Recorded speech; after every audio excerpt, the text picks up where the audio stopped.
मैं जानता हूँ कि फातिमा अपने बच्चे की जुदाई में शदीद सदमे से दोचार थी। ऐसे में तुम्हारी आमद ने उस पर भला असर डाला। तुमने उसका दिल अपनी चिकनी चपड़ी बातों से जीत लिया और माँ बेटे का खेल शुरू कर दिया। ये उनकी खुशकिस्मती थी कि मैं वहाँ पहुँच गया, वरना तुम अपने खेल में पूरी तरह कामयाब थे। अब याद रखो कि मैं तुम्हारा मामू नहीं, सिर्फ आका हूँ। आज के बाद अगर तुमने हद तमीज पार करने की कोशिश की तो मैं तुम्हारे साथ आकाओं वाला सलूक करूंगा। मेरा ख्याल है तुम समझ गए होगे। बेबरस उसका रंग ढंग यूं बदलते देखकर जहां हैरान रह गया था, वहीं वो अपने ऊपर इतना बड़ा बहतान बर्दाश्त न कर पाया। गुस्से से उसकी मुट्ठियां भींच गईं और आंखों से दो नन्हे से आंसू पलकों पर आकर ठहर गए। जमालुद्दीन ने खुले लफ्जों में उसे अपने आका होने का एहसास दिलाया। बेबरस समझ चुका था उसने मासूम फातिमा को धोखा देकर उसे हथिया लिया है, उसे बुढ़ापे के सहारे से महरूम कर दिया है। फातिमा ने चूंकि उसे अपनी रजामंदी से उसके हवाले किया था, लिहाजा अब उस पर फर्ज था कि वो अपने इस नए आका के तौर पर उसे कबूल कर ले। आपने एक मासूम औरत को सरीहन धोखा दिया है। वो आपको जाने क्या समझती थी और अब क्या निकले? बेबरस तलखी से बोला। उसके बाजुओं की मछलियां मचल रही थी, मगर वो जमालुद्दीन पर हाथ उठाने से गुरेज कर रहा था। उफ़वान शबाब की मंजिल थी, अगर वो ऐसे में कुछ कर गुजरता तो उसे जायज समझा जाता। जमालुद्दीन के चेहरे पर उसकी बात सुनकर तंजिया मुस्कुराहट फैल गई। आज अपने खेल में नाकामी पर तुम कितना ताव खा रहे हो, अपनी धोखाधही को मुझ पर मुल्तज़िम कर रहे हो। बहरहाल जो कुछ होना था हो चुका, मैं इसके लिए तुम्हें माफ करता हूँ। याद रखो आइंदा कोई कोताही बर्दाश्त नहीं करूंगा। तुमने आज तक मेरा शफकत भरा रूप देखा है, मुझे मजबूर मत करना कि मैं जल्लाद बन जाऊं। तुम्हारी जवानी पर मुझे रहम आता है, ख्याल रखना कि मेरा रहम बरकरार रहे।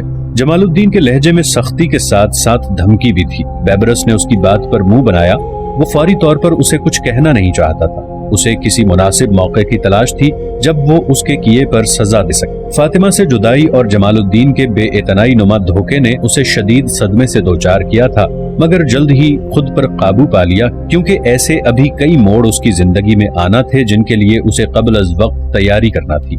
उधर मुतियुद्दीन का सर्दी के मारे बुरा हाल हो रहा था। 2 घंटे गुजर चुके थे, मगर बरकाई खान का कुछ पता नहीं था। मुतियुद्दीन अच्छी तरह जानता था कि बरकाई खान गैर जिम्मेदार शख्स नहीं है, ना ही वो कोई ऐसा मजाक उसके साथ कर सकता है। अगर उसने मजाक भी किया है तो सर्द तरीन मौसम में भी उसे तकलीफ हो रही होगी। मुतियुद्दीन ने दोनों हथेलियां रगड़कर गर्म की। सर्दी उसके जिस्म में सरायत कर रही थी, मगर वो फिक्रमंदी के आलम में उसे फरामोश किए हुए था। अचानक उसे दूर झाड़ियों में सरसराहट सी सुनाई दी। वो तेजी से संभल गया। वो मध्यम रोशनी में आंखें फाड़े झाड़ियों की तरफ घूर रहा था। एक लम्हे के लिए उसे यूं लगा जैसे बरकाई खान वापस लौट आया हो, मगर दूसरे ही लम्हे उसे किसी जानवर का ख्याल आ गया। मुमकिन है कोई जानवर वहां आ निकला हो। अगर भेड़िया हुआ तो वो उससे निमट सकता था, मगर सफेद रीछ हुआ तो उसके लिए मुश्किल का बायस बन सकता था। जंगली जानवर के बारे में सोचते हुए उसे झुरझुरी सी बदन में दौड़ती महसूस हुई और चेहरे पर बेचैनी सी फैल गई। सरसराहट दोबारा सुनाई नहीं दी। उसने इसे वहम समझा, मगर जब दोबारा सरसराहट हुई तो उसके कान खड़े हो गए। उसने पहलू में से लंबा सा खंजर निकाल लिया। खैमे के दरवाजे पर उनके नेज़े गड़े हुए थे। मुतियुद्दीन ने मोहतात अंदाज में उठकर एक नेजा उखाड़ लिया। नेजा यख हो चुका था। वो अब पूरी तरह खबरदार था। लम्हे भर में दोबारा सरसराहट सुनाई दी। इस मर्तबा सरसराहट ज्यादा करीब थी। मुतियुद्दीन ज़हनी तौर पर पूरी तरह किसी भी नागहानी उफ्ताद से निमटने के लिए तैयार था। अचानक झाड़ी पूरी तरह अतराफ में खिसकती चली गई और उसमें से एक देव हैकल साया बरामद हुआ। साये को यूं बरामद होते देखकर मुतियुद्दीन को लम्हे भर के लिए अपनी सांस रुकती हुई महसूस हुई। उसने तेजी से खुद को संभाला। वो साया बड़ा अजीब सा था। उसका सर 3 गुना बड़ा दिखाई दे रहा था और वो 2 पैरों पर चल रहा था। मुतियुद्दीन समझ गया कि ये कोई बड़ा सफेद रीछ ही हो सकता है, मगर उसकी रंगत सफेद नहीं थी। सफेद रीछ चाहे जैसी ही जिसामत के हों, उनकी सफेद रंगत दूर से ही उनकी पहचान करा देती थी। मुतियुद्दीन ने नेजा उसकी जानिब बिल्कुल सीधा कर दिया। वो साया आहिस्ता आहिस्ता उसकी जानिब बढ़ रहा था। जो ही वो करीब पहुंचा तो मुतियुद्दीन हमला करने के लिए चाको चौबंद हो गया। अरे अरे, हमला न कर देना! एक चहकती हुई आवाज उसके कानों में पड़ी। एक गहरा सांस सीटी की आवाज निकालता हुआ उसके होंठों से खारिज हो गया। वो कोई और नहीं बरकाई खान ही था, जिसके सर पर लकड़ियों का एक बड़ा सा गट्ठा लदा था। उसने खैमे के करीब ही वो गट्ठा फेंक दिया। तुम कहाँ चले गए थे?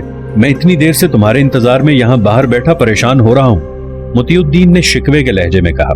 अभी ठहरो, दम भर सांस तो लेने दो भाई, सब बताता हूँ। बरकाई खान ने हाथ का इशारा करते हुए कहा। उसके कंधे पर भी कुछ दिखाई दे रहा था।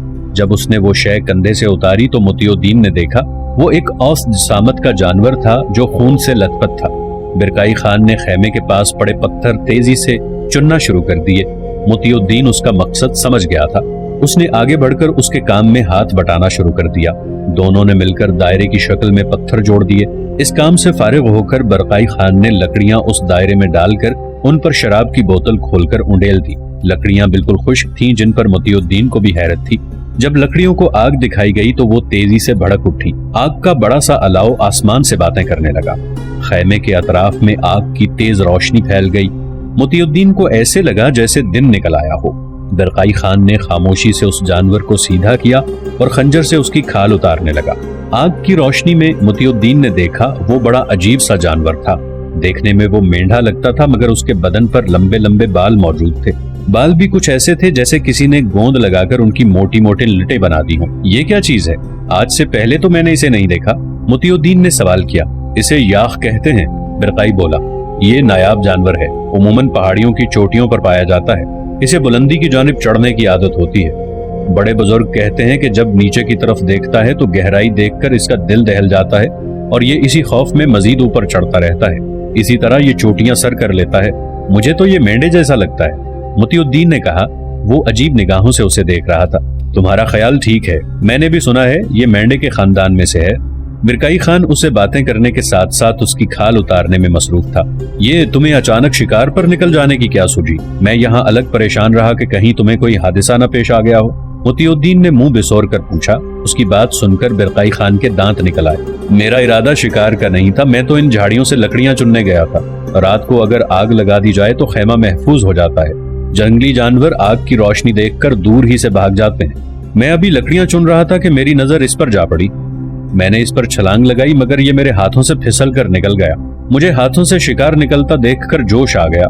फिर क्या था, ये आगे आगे और मैं इसके ताक़ुब में। ये चौकड़ियां भरता हुआ काफी दूर निकल गया था, इसलिए मुझे देर हो गई। मैं तो समझा था कि तुम दिन भर की थकान के बायस गहरी नींद सो रहे होगे। बरकाई खान ने उसकी खाल उतारकर एक जानिब फेंकते हुए कहा। जानते हो, याख की खाल सबसे ज्यादा कीमती समझी जाती है। मंगोल इसकी खाल को अपने सरदारों को पेश करके इनामात हासिल करते हैं। याख की खाल में ऐसी कौन सी मुनफरिद बात है? मोतीउद्दीन ने हैरत से पूछा। ये खाल बर्फ पर रहने वाले तमाम जानवरों की खाल में से ज्यादा गर्म होती है। याख अपनी इसी खाल के बायस तो पहाड़ की चोटी पर भी जिंदा रह पाता है। देखो, कितनी हैरत की बात है कि याख सर्दी से नहीं बल्कि भूख से मर जाता है। चोटी पर इसे खाने को कुछ नहीं मिलता और वो अपनी फितरत के बायस नीचे नहीं आ पाता। बरकाई खान खुद ही हंसने लगा। मोतीउद्दीन याख की जानिब तकता रहा। चंद लम्हों में बरकाई खान ने याख का पेट चाक कर दिया। अंतड़ियां वगैरह निकालकर याख को अच्छी तरह साफ करने के बाद उसने उसे एक लंबे से बांस में धागे की तरह पिरो दिया। उसने मोतीउद्दीन को इशारा किया तो मोतीउद्दीन ने आगे बढ़कर बांस को एक किनारे से पकड़ा और उसे आग के सामने एक बड़े चौपान पर लटका दिया। ये चौपान शाम ही को बरकाई खान ने खैमा गाड़ते वक्त साथ बनाया था। चलो अब खैमे में चलते हैं, बरकाई खान ने हाथ मलते हुए कहा। फिर वो दोनों खैमे में चले आए। आग की हिद्दत से खैमा अंदर से भी गर्म हो रहा था। बरकाई खान ने अपना कंबल निकाला और लेट गया। मोतीउद्दीन उसकी जानिब देखकर दिल में सोच रहा था कि पहाड़ों पर रहने वाले ये मंगोल इतना अरसा तहजीब व तमद्दुन से कैसे दूर रह पाए थे। उनका तर्ज हयात कठिन मरहलों में मुज़मिर था। सहूलियात और आसाइशें उनके वहमो गुमान में भी नहीं थी। वो इन्हीं ख्यालों में मगन जाने कब नींद की आगोश में उतर गया। वो जानता था कि सुबह तक याख भुनकर तैयार हो जाएगा। एक दिन जमालुद्दीन ने बैबरस को नहला धुलाकर साफ सुथरे कपड़े पहनने का हुक्म दिया। बैबरस उसके मेहरबान हुक्म पर चौंक सा गया। उसने अंदाजा लगाने की कोशिश ही नहीं की। वो इतना जरूर जान गया था कि जमालुद्दीन आज उसे कहीं साथ ले जाना चाहता है। सुबह के पहले पहर के आखिर में जमालुद्दीन उसे साथ लेकर रवाना हो गया। जमालुद्दीन एक उम्दा अरबी घोड़े पर सवार था, जबकि बैबरस ने उसके घोड़े की लगाम थाम रखी थी। वो दोनों काहिरा के बाजारों में से गुजरते हुए ऐवान शाही की जानिब जा निकले। बाजारों में घूमते हुए बैबरस को अपना बीता हुआ वक्त याद आया। काहिरा में कुछ भी नहीं बदला था। ऐवान शाही के पास जाकर जमालुद्दीन ने उसे एक बड़े महल नुमा मकान के पास रुकने का कहा। बैबरस ने घोड़े के मुंह पर अपने बाजू का हल्का बनाकर उसे ठहरा दिया। जमालुद्दीन घोड़े से उतरा और घोड़े को पहलू में बने आरजी अस्तबल में बांधने के लिए कहा। बैबरस घोड़ा लेकर अस्तबल की जानिब हो गया। कुछ ही लम्हों में घोड़ा बांधकर लौट आया। जमालुद्दीन उसके इंतजार में वहीं खड़ा था। वो उसे लेकर महल के अंदर दाखिल हो गया। दरबान ने उसकी जानिब देखा और सर हिला दिया। वो बड़े बड़े दरवाजों से गुजरता हुआ मेहमान खाने में पहुंच गया। उसकी यहाँ तक रहनुमाई एक गुलाम ने की थी। ये महल किसी आम शख्स का नहीं था, बल्कि अयूबी खानदान के बड़े जी वकार शख्स نجم الدین ایوب کا تھا، جو کہ موجودہ نوعمر سلطان الملک العادل ثانی کا اتالیق تھا۔ یہ سلطان الملک العادل کا رشتے میں چچا بھی تھا۔ درباری اور معزز مصری عمرا نے اسے باہمی اتفاق رائے سے سلطان کا اتالیق مقرر کیا تھا۔ جمال الدین اس کے مہمان خانے میں بیٹھا اسی کا انتظار کر رہا تھا۔ کچھ لمحوں بعد نجم الدین ایوب مہمان خانے میں داخل ہوا تو جمال الدین اس کے استقبال میں اٹھ کھڑا ہوا۔ سلام و دعا کے بعد نجم الدین ایوب نے اس سے استفسار کیا، کیسے آنا ہوا جمال الدین المراحی؟ امیر محترم، جمال الدین نے روایتی انداز میں تمہید باندھی، اللہ آپ کی شان و مرتبہ بلند فرمائے اور جاہ و جلال ہمیشہ برقرار رکھے، میں خصوصی ملاقات کے لیے حاضر ہوا تھا۔ ٹھیک ہے، بات مختصر کرنا۔ نجم الدین کو اس کا خوشامدی رویہ ناگوار لگا۔ میں پچھلے دنوں دمشق گیا ہوا تھا۔ ہاں، میں نے تمہاری وہ سفارت والی دستاویز دیکھ لی ہے جو تم لائے تھے۔ کیوں، کوئی بات ایسی رہ گئی ہے جو تم اس میں تحریر نہیں کر سکے؟ نجم الدین ایوب نے اس کی بات بیچ سے ہی کاٹ دی۔ نہیں، ایسی کوئی بات نہیں، میں اس سفارت کے متعلق کوئی بات کرنے حاضر نہیں ہوا، بلکہ ایک عمدہ اور لاجواب تحفہ آپ کی نظر کرنے آیا ہوں۔ جمال الدین جلدی سے بولا۔ اسے خدشہ تھا کہ نجم الدین بات کا رخ کسی اور جانب نہ پھیر دے۔ نجم الدین نے اس کے چہرے کی جانب غور سے دیکھا۔ کیا لائے ہو؟ یہ سرکیشی غلام، جس کی خوبیاں آپ دیکھنے کے بعد مجھے یاد کیے بنا نہیں رہ پائیں گے۔ جمال الدین نے بیبرس کی طرف اشارہ کیا جو کہ اس کے پہلو میں مؤدب کھڑا تھا۔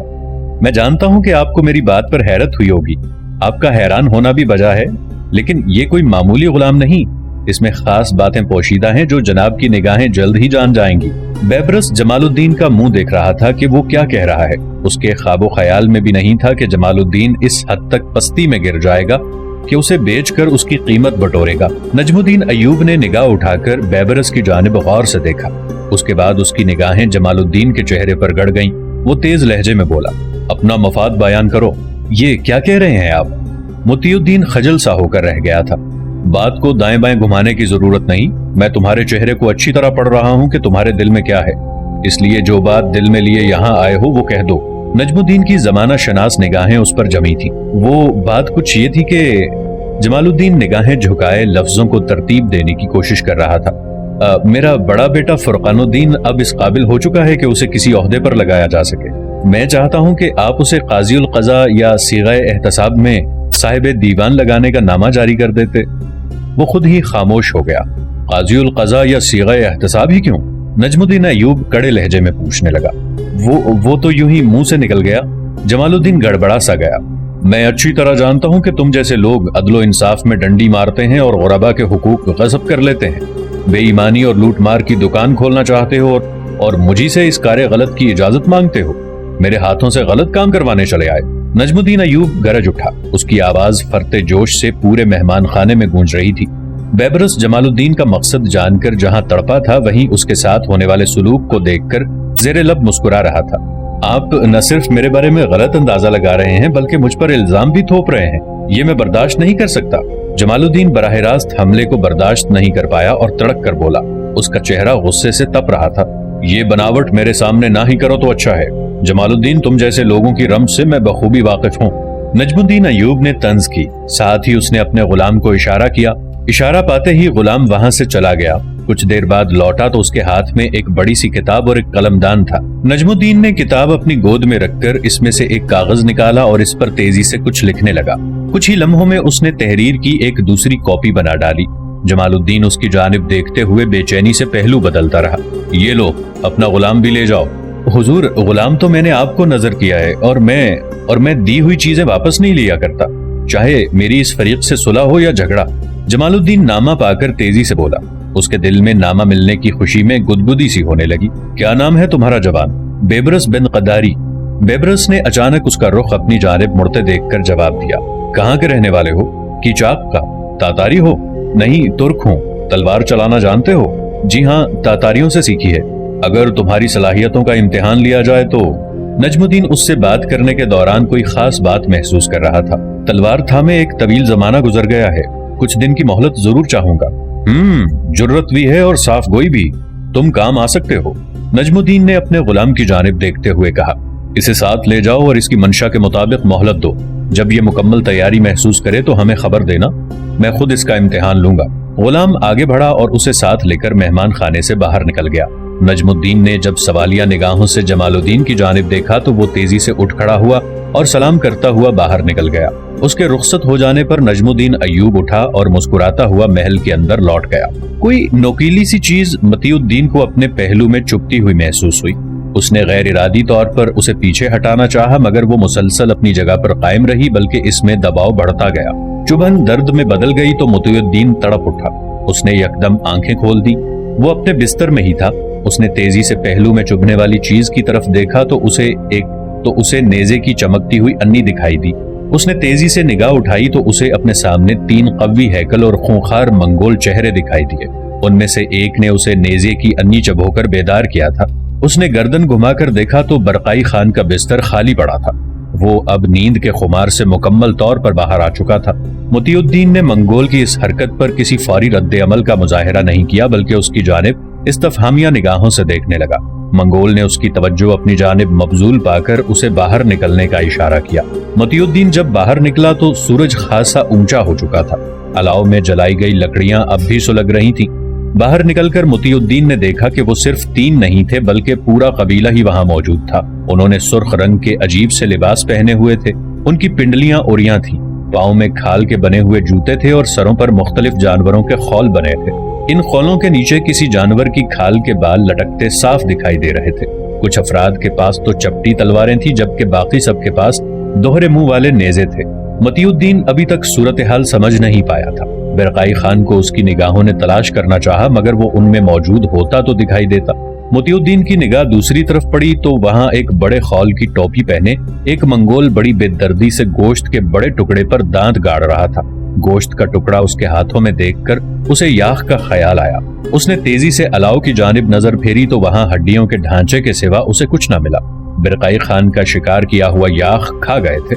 تم لوگ کون ہو اور یہ کیا بدتمیزی ہے؟ متی الدین تیز آواز میں بولا۔ تاتاری بولتا ہے، ان میں سے کوئی بولا۔ بڑے پتھر پر بیٹھا ہوا منگول جو ان کا سردار تھا زور سے ہنکارا۔ شکل سے تو عرب لگتا ہے مگر تاتاری بول رہا ہے۔ خیر تمہیں معلوم نہیں کہ یہ ہمارا علاقہ ہے اور کسی کو یہاں آنے کی اجازت نہیں ہے۔ مجھے میرا دوست یہاں لایا ہے۔ وہ مجھ سے زیادہ ان علاقوں کو جانتا ہے کیونکہ وہ یہیں پلا بڑھا ہے۔ متی الدین کے چہرے پر پریشانی کے آثار نہیں تھے۔ دلیر لگتے ہو، سردار دانت نکالتا ہوا بولا، مگر تم یہ نہیں جانتے کہ سرکیچی پہاڑوں پر صرف سرخے ہی شکار کر سکتے ہیں۔ کسی مقامی یا مسافر کو یہاں شکار کرنے کی اجازت نہیں۔ تم نے نہ صرف سرخوں کے قانون کو توڑا ہے بلکہ مقدس یاخ کو بھی اپنا نشانہ بنایا ہے۔ اسے شکار کرنا گناہ عظیم ہے۔ جنگلی جانور صرف جانور ہی ہوتے ہیں، ان میں کوئی مقدس نہیں اور نہ ہی کوئی گھٹیا۔ سب کو ایک ہی اللہ نے پیدا کیا ہے، سب اسی کی مخلوق ہیں۔ تم اپنا خیال نیک کر لو تو تمہیں فائدہ ہوگا۔ متی الدین اسے اسلامی فلسفہ سمجھانے لگا۔ مسلمان ہے، اس کا سر میں لوں گا۔ ایک نے زور سے کلکاری لگائی۔ پھر کیا تھا، کوئی اس کی کھال مانگ رہا تھا تو کوئی اس کے بال۔ اس کے بدن کے تمام اعضاء وہ بڑی بےتابی سے ٹٹولنے لگے۔ متی الدین نے انہیں ہٹانا چاہا تو ایک زوردار گھونسے نے اس کی قوت مدافعت کو یکدم توڑ ڈالا۔ وہ اپنا پیٹ پکڑ کر دوہرا ہوتا چلا گیا۔ لمحے بھر میں وہ زمین پر منہ کے بل جا گرا۔ کئی لاتیں ایک ساتھ حرکت میں آئیں اور اس کے پیٹ پر برسنے لگی۔ رک جاؤ، اسے ہم جلب گائی میں لے جا کر قربان کریں گے۔ سردار کی آواز پر وہ یکلخت رک گئے۔ ایک منگول ان سب سے الگ ایک جانب کھڑا ان کی حرکتیں دیکھ رہا تھا۔ وہ سست روی سے سردار کے پاس آیا۔ سردار قبضائی خان، وہ پاس جا کر بولا تو سردار نے چونک کر اس کی جانب دیکھا۔ کیا بات ہے فستائی، تم شاید یہ نہیں دیکھ رہے کہ خیمے کا رنگ کیا ہے؟ فستائی خان متنبع انداز میں بولا، میں نے دیکھ لیا ہے، یہ سنہری خیمہ ہے جس کے مالک اس سرزمین کے مالک کہلاتے ہیں، مگر یہ علاقہ میرا ہے، میں کسی کا غلام نہیں۔ میں یہ برداشت نہیں کر سکتا کہ کوئی میرے علاقے میں دخل اندازی کرے، وہ چاہے اردو زریں کا زریں خیل ہو یا ایل خانی۔ سردار قبضائی خان نے غصے سے کہا، سردار سوچ سمجھ کر قدم اٹھانا، یہ سرخ قبیلے کی بقا کا مسئلہ ہے۔ فستائی خان نے اسے مستقبل میں درپیش خطرے سے آگاہ کیا۔ سردار میں ہوں یا تم، اپنی حدود سے تجاوز نہ کیا کرو فستائی، وہ غصے سے بولا۔ اسے رسیوں سے باندھ کر جلب گائی گرا لو، سردار قبضائی نے بلند آواز میں حکم دیا۔ قبیلے کے افراد نے اسے رسیوں سے مضبوطی سے باندھا اور اسی بانس پر لٹکا کر اٹھا لیا جس پر رات کو برقائی خان نے یاخ کو پرو ڈالا تھا۔ متی الدین دل میں دعائیں مانگ رہا تھا کہ برقائی خان لوٹ آئے، وہ اسے سوتا پا کر پھر کسی جانور کے پیچھے نکل پڑا ہوگا۔ اگر وہ لوٹ آتا تو ان وحشی منگولوں کو سنبھال لیتا۔ اسے چونکہ نیند کے عالم میں سے بیدار کیا گیا تھا، اس لیے اس کے بدن پر صرف کپڑے ہی تھے، کوئی ہتھیار نہیں تھا۔ کوئی ہتھیار ہوتا تو شاید وہ کچھ مزاحمت کرنے کی کوشش کرتا،